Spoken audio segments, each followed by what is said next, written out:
Milei tiene que dolarizar. Es urgente, es necesario y es posible. Esto es lo más importante. Argentina es un país increíble que está en un proceso de recuperación en el que poco a poco empiezan a verse elementos muy positivos. Hemos visto, por ejemplo, cómo el gobierno de Milei consigue el primer superávit fiscal en 12 años. Esto es muy importante. ¿Por qué? Porque ese gigantesco déficit fiscal de Argentina se financiaba como imprimiendo pesos y destruyendo el poder adquisitivo del peso y, por lo tanto, los salarios reales y los ahorros de los argentinos. Ya se ha reducido el déficit fiscal. Vamos a ver qué es lo que ocurre en los próximos meses, pero el primer superávit en 12 años es muy importante. Pero debemos seguir.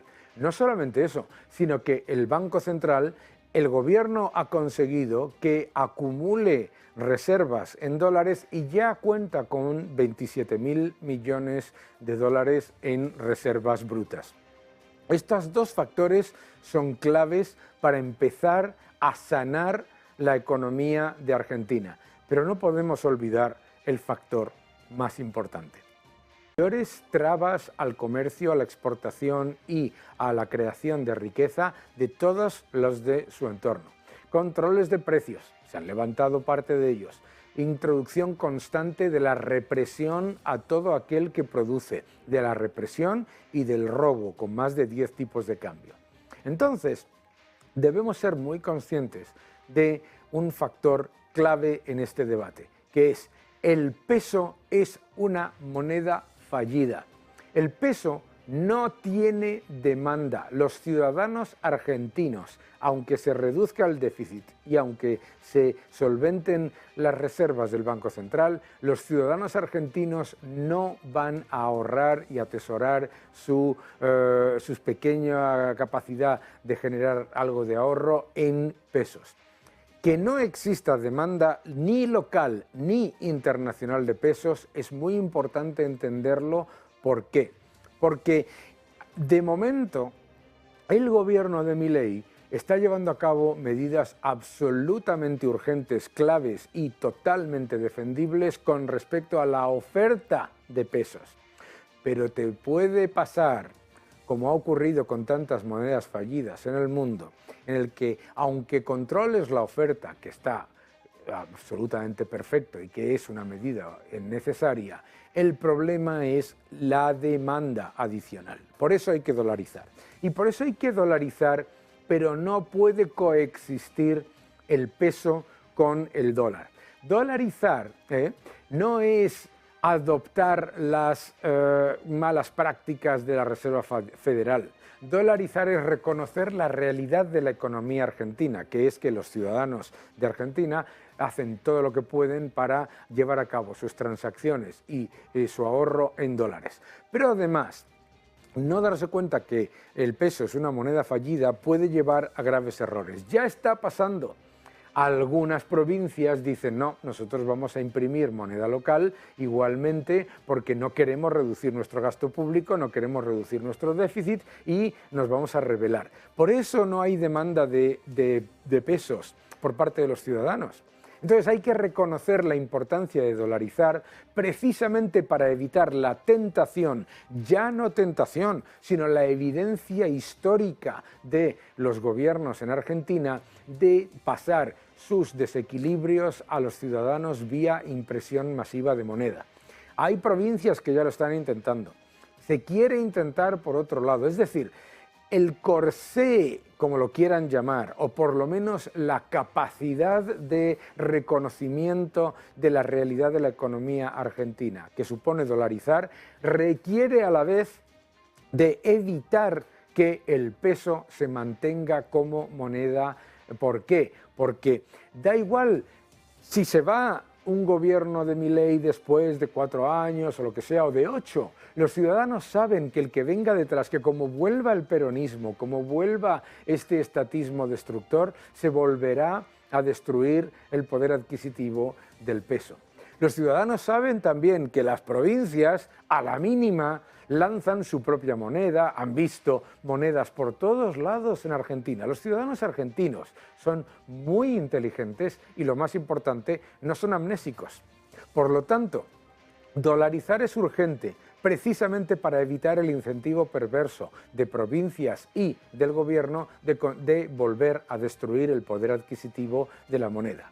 Dolarizar es necesario porque es reconocer la realidad de la economía argentina, que los ciudadanos argentinos no tienen demanda de pesos y por lo tanto que el peso es una moneda fallida. Y dolarizar es posible porque con superávit fiscal y con reservas brutas de 27.000 millones de dólares se puede llevar a cabo esa urgente y necesaria dolarización de manera que se controle la inflación. Porque si no se dolariza, podría ocurrir que ante la caída de la demanda de pesos, el efecto positivo de las reservas en el Banco Central más el superávit no funcionase y por lo tanto que la inflación continuase siendo muy elevada. Es decir, si no se dolariza, aparece el efecto en la inflación del desplome de la demanda de pesos. Nadie, sea el gobierno de Milei o sea el gobierno de cualquier otra persona, le puede convencer a los ciudadanos argentinos de que mantener pesos en el banco como depósitos, como ahorro, etcétera, es una buena idea. ¿Por qué? Porque la historia les demuestra que no lo es. Las medidas que se están tomando son las adecuadas para dolarizar. Las medidas que se están tomando son las adecuadas para mejorar la situación de la economía, absolutamente clave. Pero no olvidemos, si no se dolariza urgentemente, la inflación puede continuar elevada por el desplome de la demanda de pesos y llevarse por delante todo el resto de las urgentes, necesarias y excepcionalmente positivas reformas que está llevando a cabo el gobierno de Milei. Por lo tanto, el pilar de la dolarización es clave y no vale la coexistencia, porque la coexistencia significa que si no es una provincia, será otro gobierno el que vuelva a destruir el poder adquisitivo del peso. Lo saben en Ecuador, lo saben en El Salvador, lo saben en todos los países de América, Hispanoamérica y Latinoamérica que han dolarizado, y lo sabemos todos los que hemos viajado a Argentina y conocemos a ese maravilloso pueblo que es inteligente y no tiene amnesia. Dolarizar es urgente, necesario y además posible.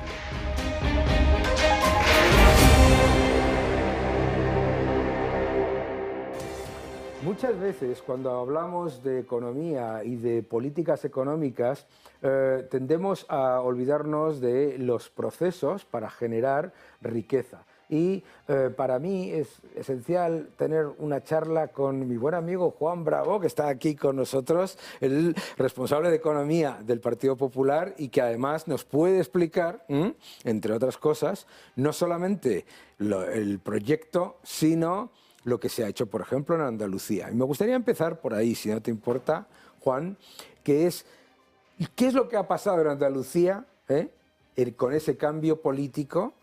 Porque lo que hemos visto ha sido literalmente que parecía aquello de repente, y claro, mucha gente no entiende qué es lo que puede hacer que una sociedad que lleva 40 años con, digamos, por debajo del radar, de repente repunte de tal manera. Cuéntanos un poco. Bueno, Daniel, pues en primer lugar, muchísimas gracias por invitarme. Sabes que me hacía mucha ilusión poder estar contigo, acompañarte en tu programa. Y bien lo decías, el caso de Andalucía es el reflejo de algo que muchos de vosotros lleváis mucho tiempo exponiendo, y creo que es el ejemplo más claro, porque después de 37 años de una política, era el reto de si de verdad hacer otras políticas eran posibles o Andalucía estaba condenada a otras cosas.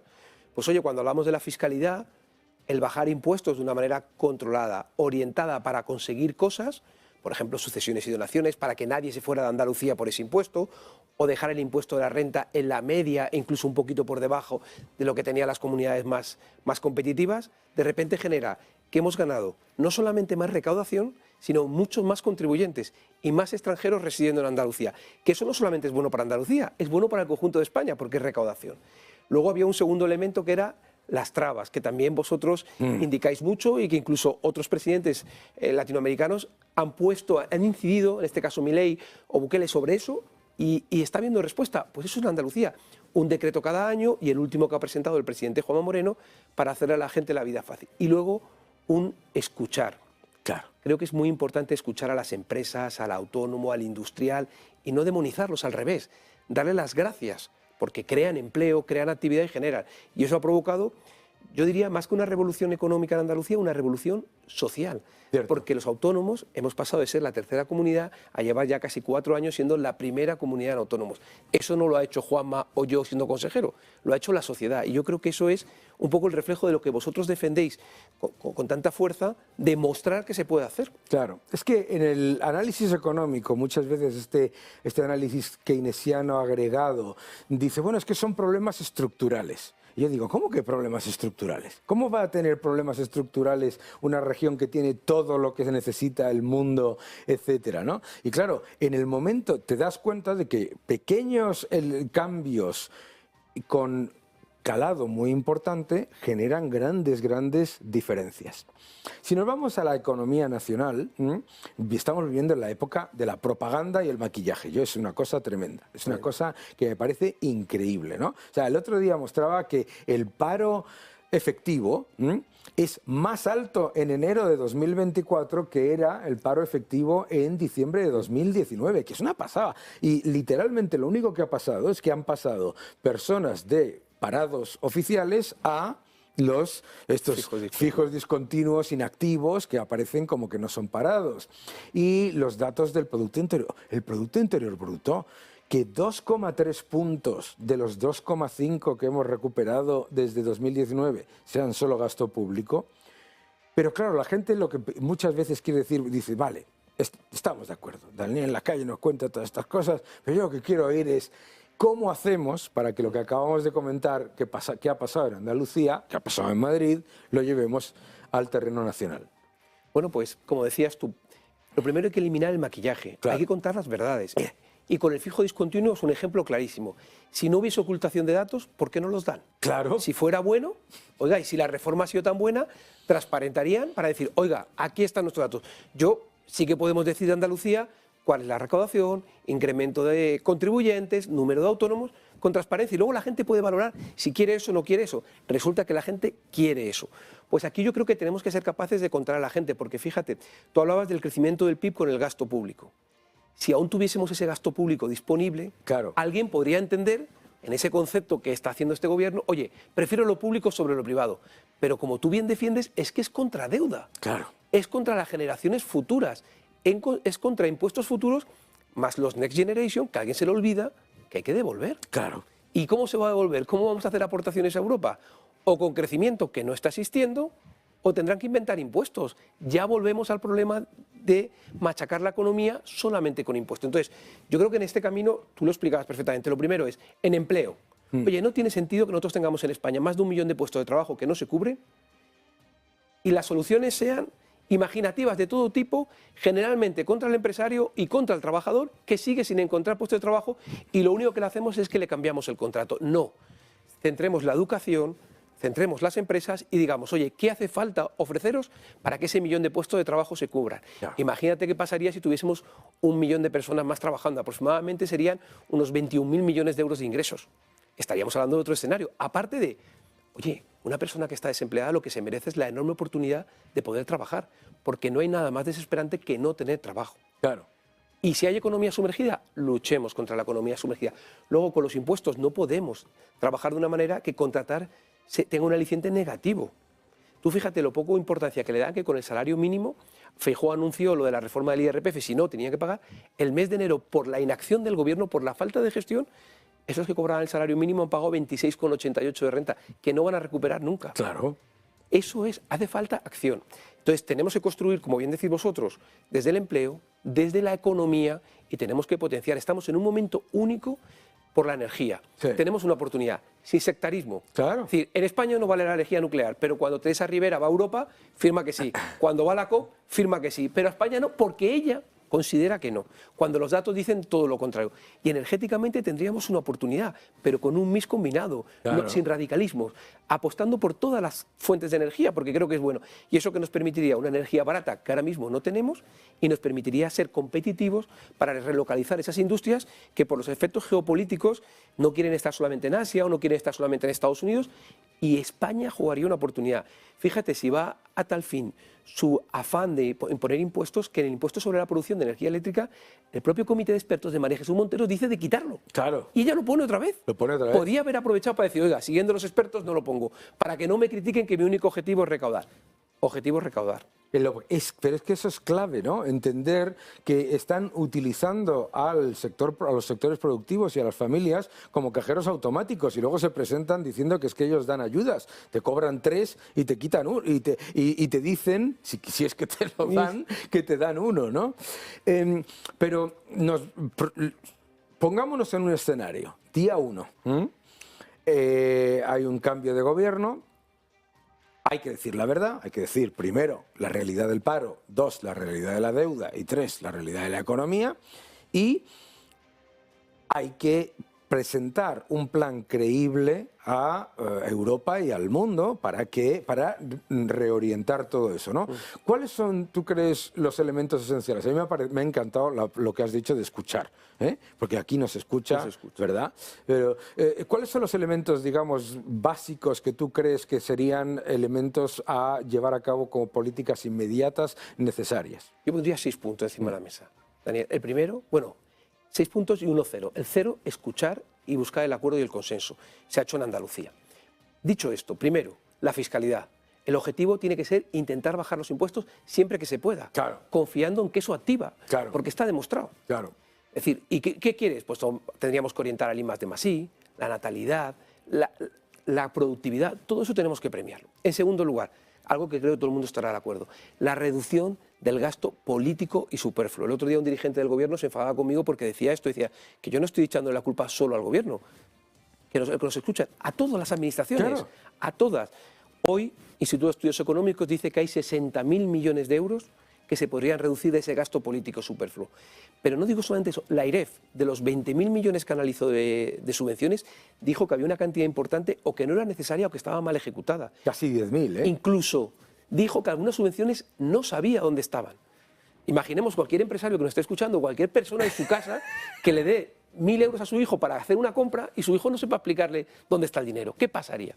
Pues el segundo, esa reducción del gasto. El tercero, la simplificación de trabas administrativas y burocráticas.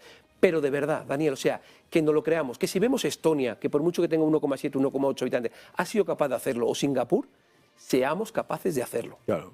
En cuarto, los fondos europeos, los Next Generation, más de 160.000 millones de euros sin ejecutar. Es la oportunidad de transformar. Hemos tenido 3 momentos europeos para mí. Felipe González, Sí. con una transformación a nivel de infraestructuras, Aznar con la entrada en el euro y ahora. Claro. Esta la estamos perdiendo. No nos lo podemos permitir.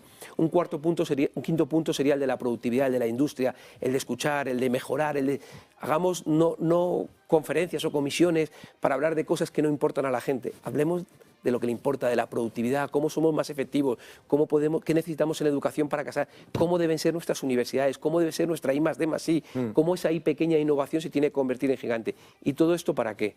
Para el empleo. Daniel, yo creo que la clave de todo es conseguir empleo. Cuando Aznar crea 5 millones de puestos de trabajo o Rajoy supera los 2 millones de puestos de trabajo, esto funciona de otra manera, ¿no? Claro. Y eso nos permite cuadrar cuentas, ir al equilibrio presupuestario. Yo sé que a lo mejor no vende mucho, pero necesitamos aspirar al equilibrio presupuestario, Claro. a no gastar más. Mira, la última trampa ha sido del presidente Sánchez, cuando ha dicho que la deuda había bajado. Eso ya es Es la bomba. alucinante. O sea, ¿cómo se puede engañar así? Yo veo que tú cuando gobiernas intentas vender mejor tu producto, pero mentir. Es que es alucinante. Pero es que fíjate una cosa, cuando el gobierno se vanagloria de que ha bajado la ratio de deuda, cuando la deuda ha subido, en realidad lo que le está diciendo al ciudadano es que se vanagloria de empobrecerle 2 veces. 2 veces. Porque le ha aumentado la deuda y le ha aumentado la inflación. Totalmente. O sea, es que es una cosa y tan vergonzosa.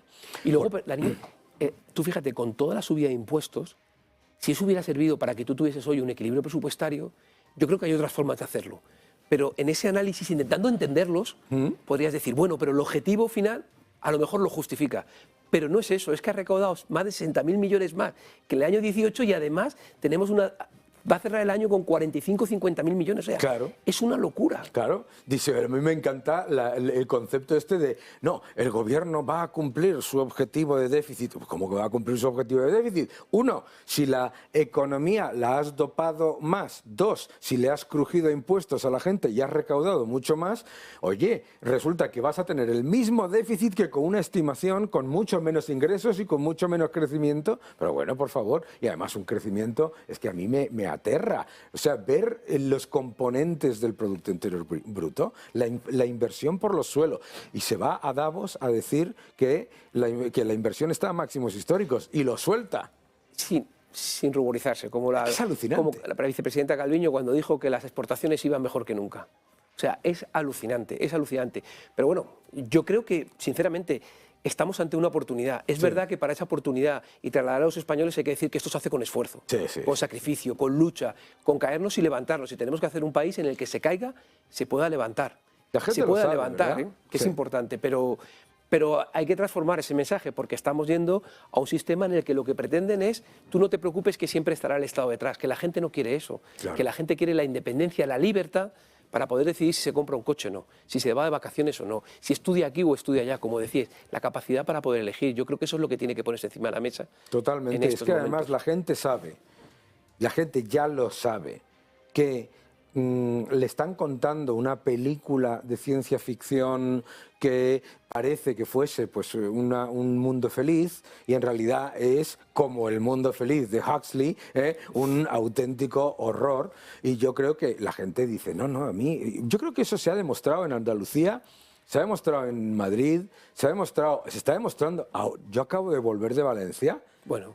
Es que es alucinante, ¿eh? No tiene es que eso de... cuando te vienen...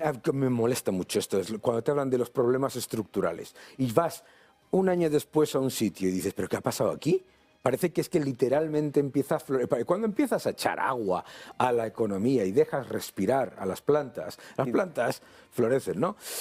Oye, vamos a terminar ya, porque me van a matar con los tiempos, pero a mí me encanta que tú hayas hablado del problema de las trabas burocráticas, ¿no? Hay un programa para hacer una autopista administrativa, etcétera. ¿Cómo podemos ayudar? Termino con esto. ¿Cómo podemos ayudar a los agricultores, a los ganaderos, a los autónomos en un entorno en el que se está utilizando una mentira, y creo yo que lo es así, que es que no se puede hacer nada porque lo exige Europa? Bueno, primero hay que marcar en Europa, es decir, Europa es la suma de todos los países. Claro. Y Europa es fundamental, pero es fundamental que escuchemos. Claro. Y nosotros no podemos convertirlos en un elemento distorsionador, es decir, hay que liderar, pero no perjudicar. Ahí está. Claro. Hay que liderar, pero no perjudicar. Entonces, ¿hay que liderar el cuidado del medio ambiente? Por supuesto, pero como me dijo el otro día un agricultor el viernes en Sevilla, me decía, a mí no se me romperá un boli como a usted, pero a usted jamás se le romperá un tractor como a mí. Escúcheme, atiéndame, y yo soy el primero que tiene que cuidar ese medio ambiente. O como el primero que quiere, porque vive de ello. O como otra chica ganadera que me dijo, yo he tenido que sacrificar 200 cabras. Eso no lo ha hecho usted. Nadie se ha preocupado de mis problemas del agua, nadie se ha preocupado de mis problemas. Puede ser que hasta los agricultores nos pidan la reducción de las trabas burocráticas. Hasta los agricultores no nos damos cuenta que esa defensa del medio ambiente, que es fundamental, pero que la sostenibilidad tiene que ser en tres áreas. La sostenibilidad medioambiental, social, pero también económica. Hombre, claro. Y que tenemos que proteger también a los nuestros, que no puede ser que vengan de otros países sin cumplir los requisitos, que lo tenemos también con el carbono en frontera, con el famoso situación de desventaja que nos está colocando y además por esa necesidad de autonomía, ¿no? Entonces yo creo que sí que podemos hacer, que no debemos echar toda la culpa a Europa, porque cuando Europa ha visto los problemas, mira qué rápido ha rectificado, pero aquí en España le estamos agravando mucho más los problemas con impuestos, con exigencias, como me decían, oiga, nosotros hemos hecho el curso de bienestar animal. Dice, no he aprendido nada. Claro. Al revés, me han dicho cosas que no están bien. Eso me lo decían los agricultores. Entonces, si escuchamos y les planteamos, oye, tenemos esta necesidad, ¿cómo lo podemos enfocar? Hace mucho tiempo que, por ejemplo, nos hubieran pedido agua. Claro. Hace mucho tiempo que, por ejemplo, nos hubieran pedido la calidad en el producto, la calidad que se les permita, lógicamente, poner en valor, que se pague correctamente. Y en eso sí que podemos trabajar. Y no hace falta Europa. Yo creo que el ministro Planas, el que mucha gente tenía confianza o teníamos confianza, no debe escurrir. Sí, debe coger el toro por los cuernos, nunca mejor dicho aquí, y intentar dar soluciones, porque creo que las hay. Y cuando los escuchas, Escuchar es fundamental. Escuchar es fundamental, señores, escuchar es fundamental. Y no podemos olvidar nunca que no existe la sostenibilidad con pérdidas. No hay nada más insostenible que las pérdidas. Y la sostenibilidad empieza por la de las cuentas públicas. Mil gracias, Juan Bravo, por tu tiempo, por tu generosidad con tu tiempo. Y, oye, pues muchísima suerte y a seguir defendiendo la libertad.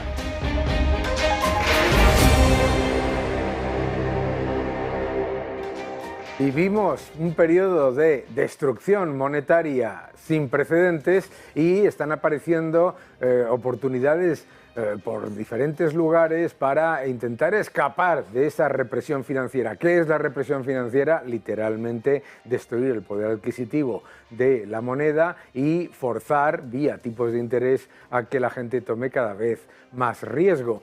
El entorno del oro, del Bitcoin y, por supuesto, de las monedas fiduciarias es apasionante. Encima, tenemos, por el otro lado, en los mercados a la gran sorpresa de esta temporada de resultados. Mucha gente esperaba que Nvidia, esa empresa tecnológica, pues fuese a dar un resultado que rompiese esta fiebre alcista, pero hay que prestarle atención a ese nivel de destrucción monetaria. Para hablar de todo ello, tenemos a nuestro colaborador y buen amigo Gustavo Martínez. ¿Cómo estás, Gustavo? Muy bien, muchas gracias y contento de estar aquí contigo otra vez. Qué bueno estar siempre para charlar sobre la situación actual. Oro, Bitcoin, yo he escuchado y he leído en tu tweet line, a propósito de todos ustedes que tienen que seguir, he leído en tu tweet line ahí todo un debate sobre si el oro, el Bitcoin, si son reservas de valor, si son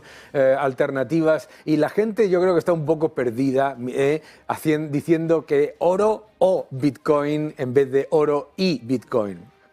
Bueno, yo prefiero utilizar la conjunción copulativa y, ¿no? Así sí. Es oro y Bitcoin clarísimamente, ¿no?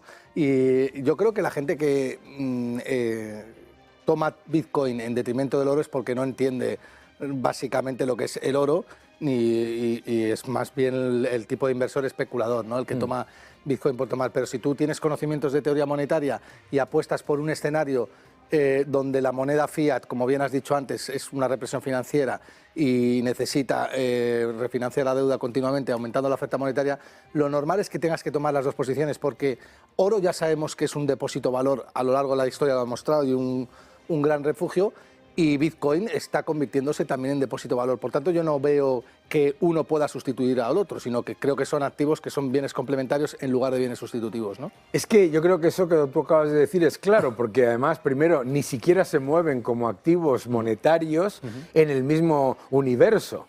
No tiene ningún sentido ponerlos como disyuntiva, ni siquiera desde un punto de vista inversor, porque claro, para muchísima gente en el mundo, el Bitcoin no es una opción de medio de pago generalmente aceptado. Sin embargo, mis queridos amigos, el oro está demostrado en toda guerra, yo recuerdo en Sierra Leona, cuando ibas por Freetown y era más valioso tener una pequeña cadena de oro que un fajo de billetes, ¿no? Sí, aparte de que el oro, efectivamente, Daniel, a lo largo de la historia es el activo, el medio de intercambio generalmente aceptado que más se ha usado en la historia de la humanidad, es un gran refugio, es un gran depósito de valor. El oro sube, Daniel, desde en los últimos 25 años más que el Standard & Poor's 500 en promedio. Un 8,5% anual, un metal que no tiene rendimientos exógenos, que no da rentabilidad, que no es un bono que te paga un cupón o una empresa que te paga un dividendo, no da exactamente nada. Y es que en un escenario donde el socialismo está metastatizado, ¿no?, a nivel mundial, y necesitas mantener ese socialismo con más empobrecimiento del ciudadano, que no es otra cosa que generar inflación, pues tienes que refugiarte en algún dinero que sea bueno, ¿no? Claro. Y el dinero que es bueno es el oro, hoy por hoy demostrado. Que luego tenemos Bitcoin, que por supuesto que tiene un potencial que es brutal. Por supuesto que sí, claro, pero uno no significa que no debamos comprar los dos, ¿no? O sea, claro, es que esa es la clave, porque muchísima gente te dice, claro, es que Bitcoin es muy volátil, ¿y cómo habla? Habla Bitcoin con respecto al dólar, Bitcoin con respecto al euro.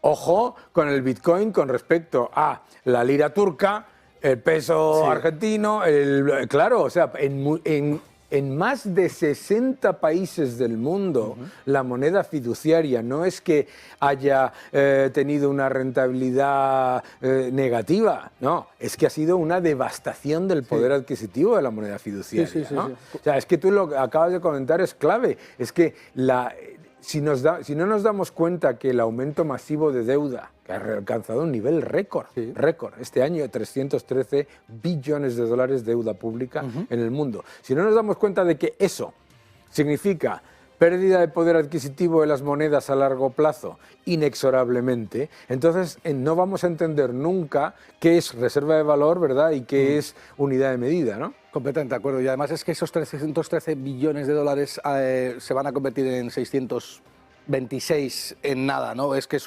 una función exponencial y logarítmica la inflación. Pero bueno, Daniel, hay una cosa muy importante y es que el oro tiene la capacidad sine qua non de poder adaptar su oferta a la demanda del mercado, con lo cual tiene una oferta ciertamente elástica a largo plazo que Bitcoin no tiene, porque como sabes hay un número limitado de 21 millones de Bitcoin y por tanto su oferta es completamente rígida. ¿Qué significa esto?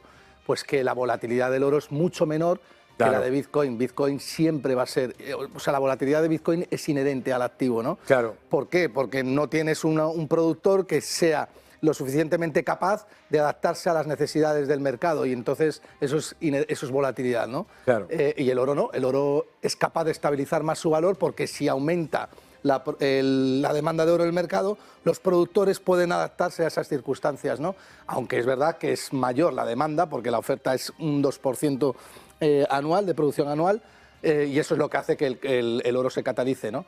Pero, por tanto, es importante, ¿no?, saber que Bitcoin aspira a convertirse en un gran depósito de valor, pero difícilmente va a poder ser más allá de eso, ¿no? Claro, para los que nos estáis viendo, lo que realmente es el talón de Aquiles del Bitcoin es que su liquidez es el dólar. Correcto. Y en el oro, su liquidez es su propia producción anual, ligeramente por debajo de la demanda o lo que sea, y por lo tanto mantiene esa reserva de valor. Y es importante recordarle de nuevo a la gente eso, que es que no tiene ningún sentido el debate Bitcoin u oro, sino Bitcoin y oro como elementos completamente distintos y sobre todo paralelos. Yo diría que no es una cuestión de tiempo. Mucha gente también dice, sí, ¿hasta qué? No, es que yo creo que son completamente paralelos porque el Bitcoin será unidad de medida y medio de pago generalmente aceptado probablemente en el universo, en el metaverso, en todo lo que son transacciones tecnológicas, ¿verdad? Vamos a hablar de estos resultados de Nvidia, ¿no? Nvidia ha dado mucha envidia a muchísima gente porque, oye, hubo una entrada muy fuerte de posiciones en puts, teniendo una expectativa de que iban a dar unos resultados peores de lo esperado. Los resultados fueron muy superiores a lo esperado, pero empiezan a aparecer también las preocupaciones porque, claro, considerando los resultados que publicó Nvidia, si los elevas a que consiga esos mismos resultados, ese crecimiento y esos mismos márgenes durante 20 años, se empezaría a aceptar la valoración actual de Nvidia, ¿no? Yo creo que... Lo acabas de definir, o sea, el mensaje es, ojo, el mensaje es ten cuidado, o sea, Nvidia representa el tercio de la subida del Nasdaq de este año y está descontando un escenario idílico de crecimiento en ventas, pues que yo creo que no se ha descontado jamás en ninguna empresa en la historia. No en vano, la subida de Nvidia representó el otro día la mayor subida en capitalización bursátil en un solo día por una sola compañía. Además de 200.000 millones de dólares, que puesto en contexto es más que toda la capitalización bursátil del IBEX en un solo día, más que Metaverso, que sabes que recientemente subió 200.000 millones de dólares también. Yo creo que el escenario de la inteligencia artificial nadie pone en duda, Daniel, que es un arma impresionante y que va a catalizar la producción de una manera exponencial que nadie va a ver, que es algo totalmente innovador, pero lo que tenemos que tener mucho cuidado es con lo que está descontando el mercado, porque estás descontando, como bien has dicho tú, Daniel, ahora 20 veces de crecimiento exponencial en beneficios, 20 años. Claro. Y claro, todo esto con un coste de oportunidad de la duración que está en mínimos, porque tomar posiciones a largo plazo ahora mismo es tiene un coste de oportunidad del 0%. Es decir, el mercado está descontando que los tipos de interés se van al suelo, al 0%. Entonces, yo creo que cualquier chinita que aparezca en el camino pues puede producir correcciones importantes en cualquier tipo de activos de duración. Y ya no te cuento Nvidia, ¿no? Claro, yo me acuerdo antes del pinchazo de la burbuja tecnológica y que conste para los que nos están viendo que no creo que ahora mismo tenga esas mismas características en nada, pero yo me acuerdo cuando decían, hombre, es que la valoración se justifica porque, para que flipes, las cosas que nos decían, cuando todos paguen $1 por cada email que envíen, imagínate los ingresos y los márgenes que va a tener esta empresa, ¿no? No voy a decir cuál es para que no os llevéis un susto. Pero, claro, se está descontando una rentabilidad del negocio de la inteligencia artificial que es contraria a lo que la inteligencia artificial se supone. No solamente se supone, sino lo que va a conseguir, que es la democratización y la reducción masiva de costes. Es decir, se está asumiendo que vamos a pagar muchísimo más en vez de muchísimo menos, que eso es uno de los grandes problemas, ¿no? Sí, yo creo que ese, además del añadido de que la inteligencia artificial es algo puramente experimental, ¿no? Y que está en proceso de descubrimiento, ¿no? Entonces yo creo que toda esta euforia por descubrir los nuevos precios de aquellas compañías que van a representar la inteligencia artificial, pues puede dar lugar a burbujas, ¿no? Que claro. es la expectativa del precio, llama la más expectativa del precio y se genera un fear of missing out, que es un FOMO que es peligroso, ¿no? A mí, Daniel, lo que me llama la atención es que yo he hablado con muchos ingenieros, gente que es muy friki de la inteligencia artificial, y coinciden en la tesis de que es muy complicado saber cuáles van a ser los beneficios de una compañía como Nvidia, que es cierto que ahora tiene unas ventajas competitivas que son sólidas y que provee al 40% de las FAN en sus microchips, ¿no? Pero yo creo que hay que tener muchísima prudencia, porque si ya es difícil descontar las ventas de una compañía fácil, como pueda ser, por ejemplo, pues una eléctrica o una compañía que se dedica a hacer autopistas, eso ya es difícil, imagínate descontar las ventas de una compañía que se dedica a la inteligencia artificial, que hoy por hoy está proveyendo chips, pero que en cualquier momento puede doblar su ventaja competitiva o cualquier cosa. No sé, yo creo que ya te digo, que hay un componente de FOMO que es curioso, ¿no? Cuando dice FOMO es miedo a perderse la subida. Yo creo que fuera de eso, porque al final, oye, el mercado está valorando a estas empresas tecnológicas, perfecto, pero a mí sí que me parece que es importante cómo está siendo la temporada de resultados hasta ahora en Estados Unidos, que es, digamos, la campanilla que nos explica qué es lo que puede pasar en el futuro, ¿no? Pues la compañía, los resultados han sido buenos, ¿no? Quiero decir, el mercado esperaba unos beneficios por acción de una subida de un 1,5% y han sido un 6,5%. Ahora bien, no permiten justificar los múltiplos a los cuales se está cotizando el Standard & Poor's 500. Ahora mismo, la rentabilidad por beneficio empresarial, es decir, el earning yield, está cotizando al 3,5% aproximadamente, Daniel. Es decir, en estos momentos, con un múltiplo de 23 veces beneficios que cotiza el Standard & Poor's 500, para que la gente lo entienda, el Standard & Poor's 500 está pagando aproximadamente entre un 3,5 y un 4% anual. Es verdad que lo que está descontando es crecimiento a futuro, pero un crecimiento a futuro que, como insisto, se debe mucho a la inteligencia artificial y, por tanto, es más un acto de fe que un acto de echar números, ¿no?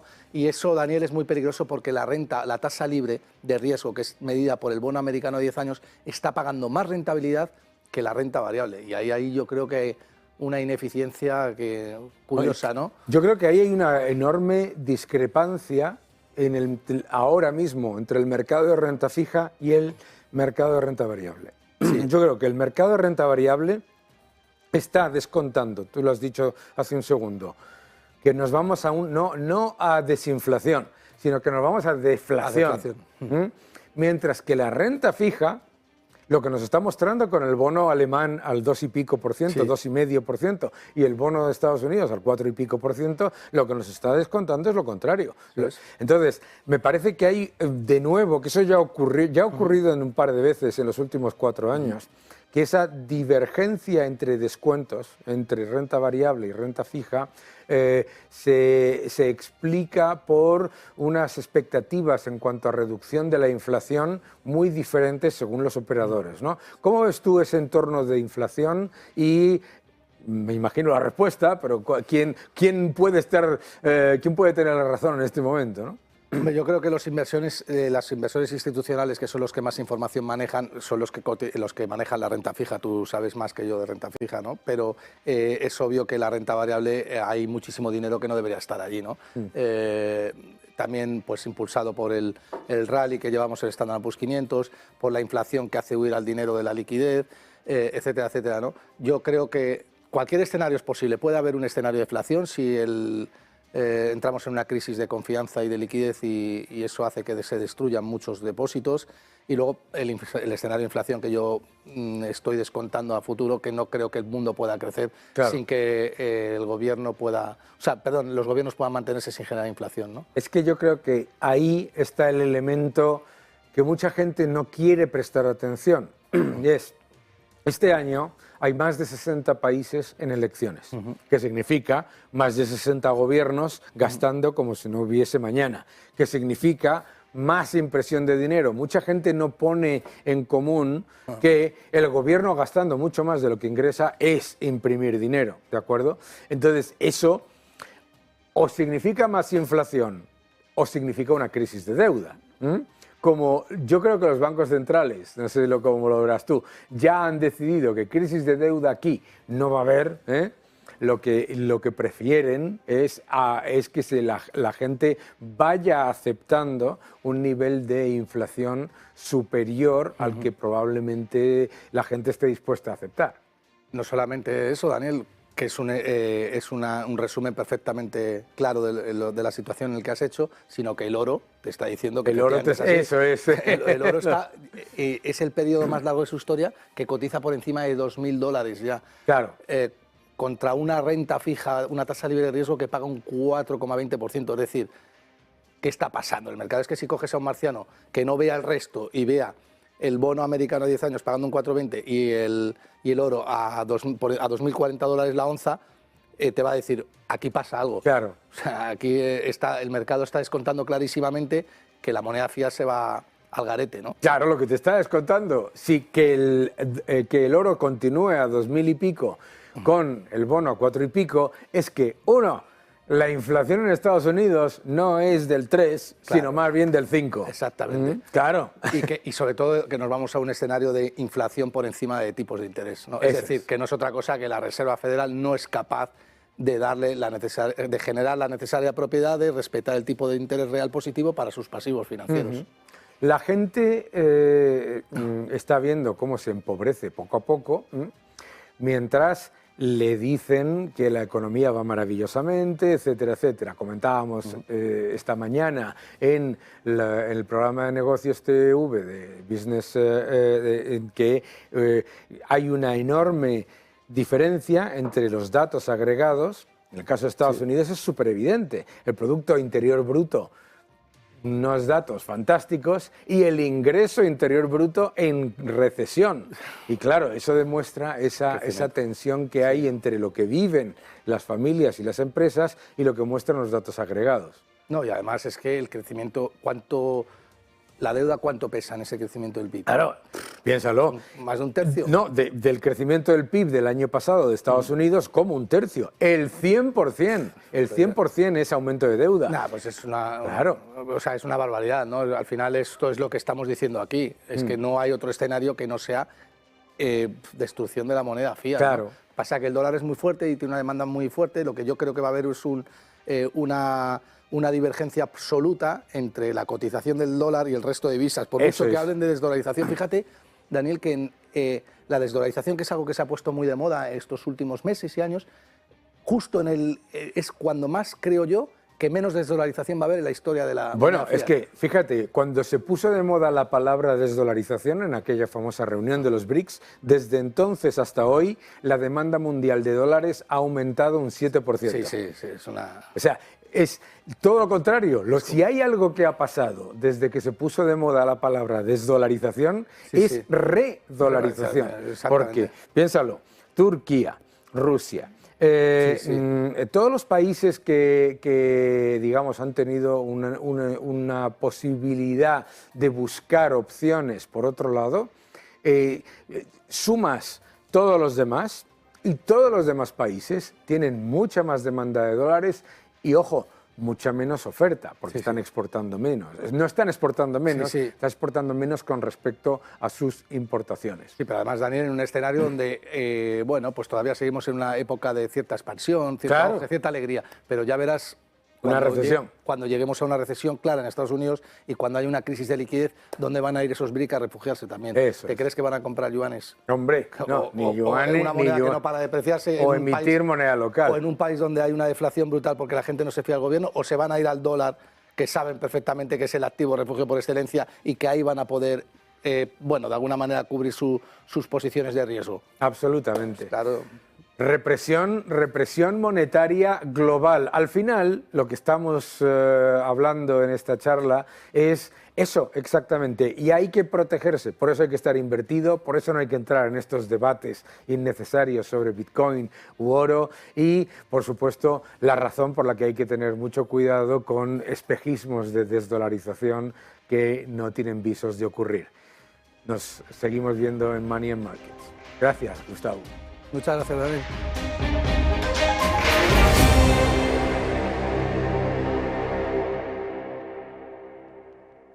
Hola Daniel, hoy para Money and Markets te traigo un tema que sé que te gusta porque te he oído varios comentarios y varias tweets en las redes sociales.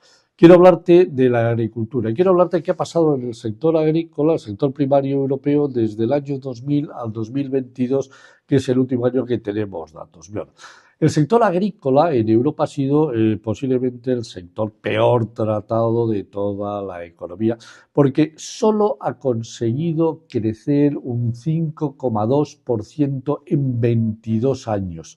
Y mientras la economía europea en términos reales crecía un 34,3%. Es decir, el sector agrícola ha sido un gran castigado en Europa. Pero sobre todo lo ha sido en los últimos 5 años en la que la señora von der Leyen, presidenta de la Comisión Europea, ha decidido implantar el Pacto Verde y obligar a todos nuestros agricultores a seguir estas nuevas leyes que fuerzan al sector agrario, en definitiva, a no poderlas cumplir y a tener que convocar una huelga general en toda Europa. Pero no todos los países han tenido el mismo problema ni están en la misma situación. Hay países que han conseguido crecer. Italia era el país número 1 en producción agrícola en la Unión Europea en el año 2000 y se ha ido a la posición número 2. Francia le ha sobrepasado en producción, pero lo que es peor, es decir, Italia se ha pegado un enorme bofetón histórico en los últimos 22 años y ha decrecido casi en 4.000 millones de euros su producción. El segundo peor país, adivina quién es. El segundo peor país de la Unión Europea es España y sobre todo por un motivo muy importante, porque en los últimos 5 años nuestra producción agrícola ha caído de forma sustancial por culpa de la implantación de la Agenda 2030, de la implantación del Pacto Verde y de el poco apoyo que ha recibido por el gobierno de Pedro Sánchez. Así que estamos en una situación muy preocupante dentro de la Unión Europea, en la cual, esta semana que viene, cuando se esté emitiendo esto, tiene que haber ya llegado a un acuerdo los ministros de Agricultura para presentarle a von der Leyen un plan para cambiar todo esto. Y además de esto quiero añadirte otro temita que acaba de aparecer precisamente en estos momentos en Europa, que es el índice de quiebras de empresas en la Unión Europea. Es decir, un índice, es decir, que como tú bien sabes, es decir, tiene base 100 en el año 2015 y en la cual lo que está es explicando cómo está evolucionando el nivel de pérdida de empresas a nivel europeo. Bien, desde el año 2018, desde el tercer trimestre del 2018 hasta aquí, simplemente darte el dato en la Unión Europea, ha habido una caída, una subida del índice de un 3,8. En estos momentos el índice está en un 96,5, es decir, por debajo de 100. España, y este es el dato que pone los pelos de punta, ha pasado de el cierre a 30 de junio de un 89,8, es decir, un índice por debajo de 100, es decir, que no destruíamos empresas, a un índice del 171,3, que es el dato de cierre a 31 de diciembre. Esto todo por obra y gracia del señor que habita en la Moncloa y de esa factoría de desastres que tenemos en la carretera de La Coruña en Madrid. Dos noticias que creo que merecen la pena que se difundan en tu programa, que todos los espectadores de Money and Markets lo sepan y que pongo a tu completa disposición como primicia para todos tus espectadores. Nos vemos en el próximo vídeo, Daniel.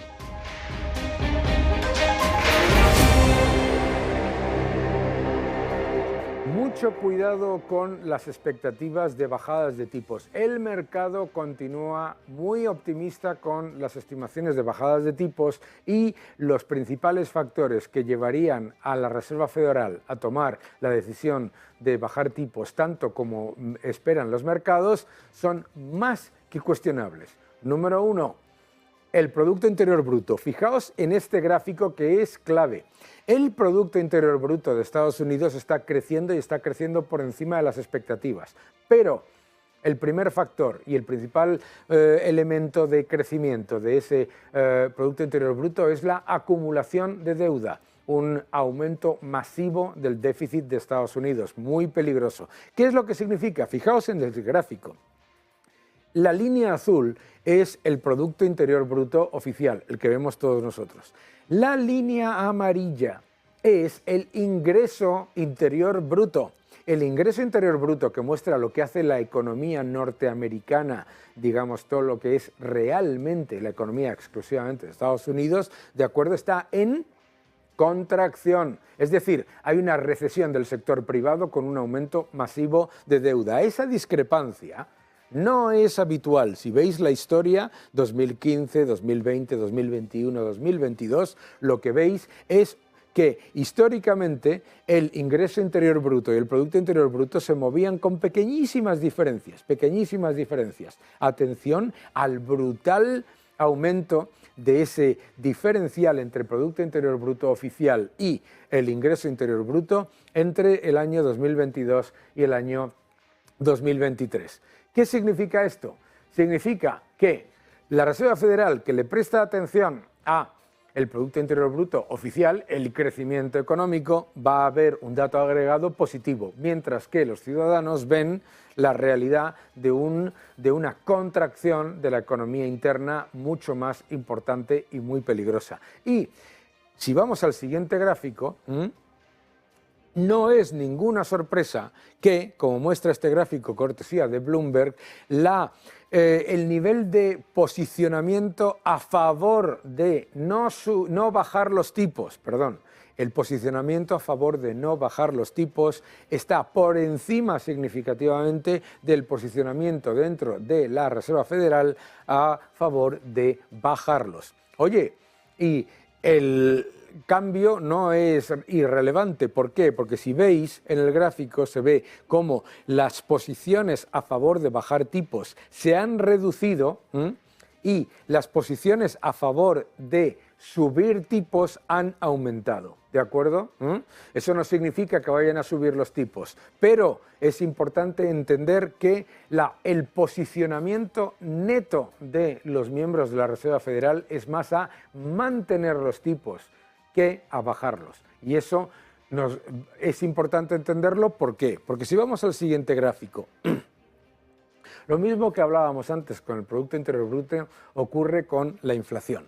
Este es el indicador de inflación, el deflactor de consumo personal que la Reserva Federal es al que más atención le presta, el PCE, ¿verdad? ¿Y qué es lo que nos muestra? Lo que nos muestra es que la inflación está bajando, pero no está bajando ni de lejos lo que ellos esperaban, ni mucho menos dentro del objetivo. Además, hay grandes temas de preocupación. ¿Por qué? Porque lo que ha llevado durante los últimos meses a que se redujese ese índice de precios del consumo está empezando a estabilizarse, lo veis ahí abajo, que son los bienes duraderos. Sin embargo, lo que vemos es que la presión inflacionista en bienes no duraderos, en servicios, etcétera, se mantiene. ¿Qué significa esto? Que la Reserva Federal va a estar más pendiente de esperar que de bajar tipos. Vamos al siguiente gráfico que nos dice también algo importante. Hablábamos antes de la contribución a la inflación en Estados Unidos y en este gráfico de Bloomberg lo que nos muestra es cómo la inflación subyacente es muy peligrosa. ¿Por qué? Porque todos los elementos de la inflación subyacente, la que se supone que es menos volátil, la que se supone que tiene que ser aquella que no debería estar reflejando cambios significativos, lo que nos dice es que la inflación es persistente. Y no solamente eso, sino que si vemos lo que ha ayudado a reducir la inflación en los últimos meses, que ha sido la energía, veis ahí abajo la parte en rojo, ¿de acuerdo? La parte de la energía ha dejado de contribuir positivamente. ¿Por qué? Porque el petróleo, entre otras cosas, ha rebotado en lo que llevamos de años alrededor de un 7 y pico %. Ojo con estos factores porque nos dicen mucho. Vamos al siguiente gráfico que nos muestra lo que espera el mercado. Y el mercado sigue siendo muy optimista con las reducciones de tipos. ¿Por qué? Vamos por puntos. Primero, el mercado va retrasando sus expectativas de bajadas de tipos. Empezó diciendo que era en enero, después que en febrero, etcétera, y ahora lo que vemos es que las expectativas de bajadas de tipos están fundamentalmente, la gran mayoría, en junio. Ojo, importante, ¿por qué? Que vienen elecciones.